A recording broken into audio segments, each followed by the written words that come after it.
CLion, a cross-platform IDE for C and C++. Download now.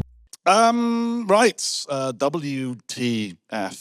I think we know where this is going. My mind is a chaotic space. It latches onto things, it mulls them over, sometimes it fixates on them, and occasionally the only way to get over this is to share it widely. The late, great Douglas Adams, he had some completely off-the-wall ideas. His whole explanation of the game of cricket is fantastic. But as crazy as some of these ideas are, not all of them are that far from reality.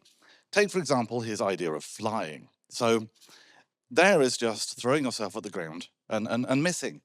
And if you think about it, that's not actually that far away from what an orbit is. It's throwing yourself at the ground and missing. Anyone know who this is? This is Boole. Now, Boole probably didn't realize that his arithmetic would end up being run at extremely high speeds in order to produce AI, all the stuff that we're using today. I mean, I dread to think how many Boolean operations are going on at this moment in this room. And I've long maintained that our quest of AGI and everything is sort of doomed to failure because you're trying to model a messy electrochemical system in some kind of digital space. And let's be honest, that electrochemical system is buggy. If you don't believe me, which circle is larger? So all of this sort of kicks around in my brain, and it finds patterns where there are none. Some of these are subtle, some of these are bizarre, and some of them may unlock new branches of mathematics. I give you the Oreo. Now, I have to be clear here. I am on Team Hobnob. The chocolate Hobnob is the most superior biscuit. If anyone wants to disagree with me, I will be outside. This is a hill I will die on. But for this talk, we need the Oreo. So you have two people.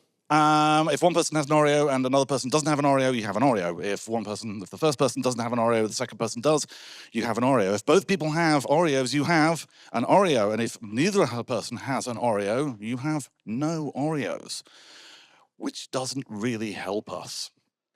What we know it need is Notios. And I tried Googling for Notios, and what I got was no toes. That's a very different talk. And then it struck me. Nando's. You take a plate of chicken. If one person eats the chicken and the other person doesn't, you don't have any chicken left.